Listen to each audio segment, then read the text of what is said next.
ज्या शिवसेनेनं भाजपाला मोठं केलं त्या शिवसेनेच्या पायावर कुऱ्हाड चालवायला या भाजपनं मागं पुढे पाहिलेलं नाही. तिथं भाजपाची मदत घेऊन सुरत मार्गे गुवाहाटीला गेलेल्यांचा भाजपा काय विचार करणार हो?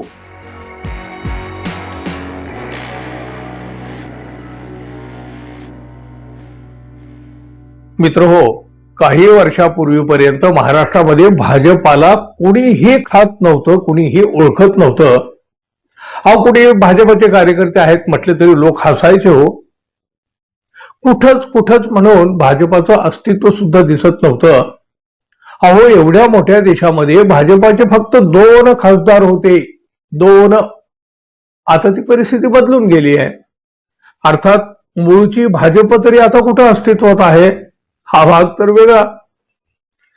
बघा, शिवसेना प्रमुख बाळासाहेब ठाकरे यांच्या मदतीचा हात जेव्हा पुढे आला तेव्हा कुठं महाराष्ट्रामध्ये भाजप दिसायला लागला. आणि आता तरी काय हो, इतर पक्ष फोडले तेव्हा कुठं भाजप सत्तेमध्ये आली. सत्तेसाठी त्यांनी शिवसेनेच्या पाठीत खंजीर खुपसायलाही मागं पुढं पाहिलं नाही. आता एकनाथ शिंदे यांची पाठ या खंजीराला खोडावते. बघा, सत्तेत एकत्र असली तरी एकमेकाच्याच विरोधामध्ये आक्रमक होऊन अंतर्गत लाथाळ्या कशा सुरू आहेत हे आपण पाहतो. परस्परांना डिवचण्याची एक संधी सुद्धा हे दोघंही सोडताना दिसत नाहीत. भाजपचे वरिष्ठ नेते कॅबिनेट मंत्री मंगल प्रभात लोढा यांनी एक विधान केलं बघा. 2014 पर्यंत भाजप पक्ष कुठंही नव्हता, त्यानंतर देवेंद्र फडणवीस यांच्यामुळे पक्ष मजबूत स्थितीत आलेला आहे. आज भाजपासह राज्यातील इतर पक्ष सुद्धा देवेंद्र फडणवीस हेच चालवत आहेत असं लोढा यांनी म्हटलं. आणि नेमकं हेच एकनाथ शिंदे गटाला खटकलं. शिंदे गटाचे मंत्री शंभूराज देसाई यांनी म्हटलं, बरं झालं ना त्यांनीच मान्य केलं.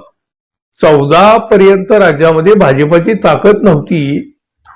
2014 ते 2019 भाजपा शिवसेनेचं सरकार असताना राज्यात काय परिस्थिती होती हे सगळ्यांनी पाहिलंय.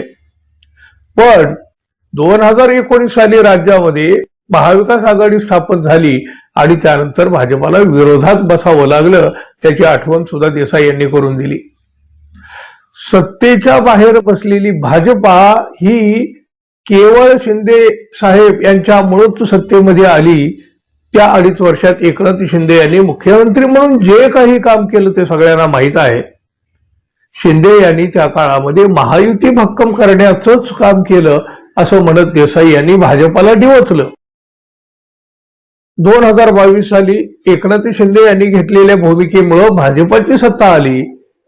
भाजपाला सत्तेत चांगला वाटा मिळाला. शिवसेना आणि भाजपा ही पूर्वीची युती पुन्हा जिवंत केली आणि महायुतीला पुन्हा बळकटी देण्याचं काम एकनाथ शिंदे यांची यामध्ये मोलाची भूमिका आहे. हे मंगल प्रभात लोढा यांनी लक्षात घ्यावं असं शंभूराज देसाई म्हटलंय. म्हणजेच काय, तर एकनाथ शिंदे यांच्यामुळेच भाजपाला सत्ता बघायला मिळाली असं म्हणत त्यांनी भाजपाचीच लायकी काढली. शिवाय एकनाथ शिंदे यांच्या कामामुळेच महायुती मजबूत झाली असं म्हणत देवेंद्र फडणवीस यांच्यापेक्षा एकनाथ शिंदे यांनी केलेलं काम अधिक सरस होतं असं दाखवायचाही प्रयत्न केला. म्हणजे थोडक्यात काय, आमच्यामुळेच तुम्ही सत्तेत आहात आणि हेच शिंदे गटानं भाजपाला दाखवून दिलं. पण भाजपाला काय फरक पडतो? ज्या शिवसेनेनं भाजपाला मोठं केलं त्या शिवसेनेच्या पायावर कुऱ्हाड चालवायला या भाजपनं मागं पुढे पाहिलेलं नाही. तिथं भाजपाची मदत घेऊन सुरत मार्गे गुवाहाटीला गेलेल्यांचा भाजपा काय विचार करणार हो? आणि एक दिवस तीच कुऱ्हाड शिंदे गटावरही चालणार आहे मित्रांनो.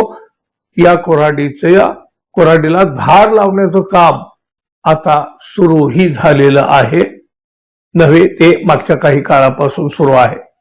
आता फक्त शेवटचा घाव केव्हा बसतोय याची केवळ प्रतीक्षा उरलेली आहे, औपचारिकता उरलेली आहे म्हणून हवं तर. धन्यवाद, पुन्हा भेटू. नमस्कार.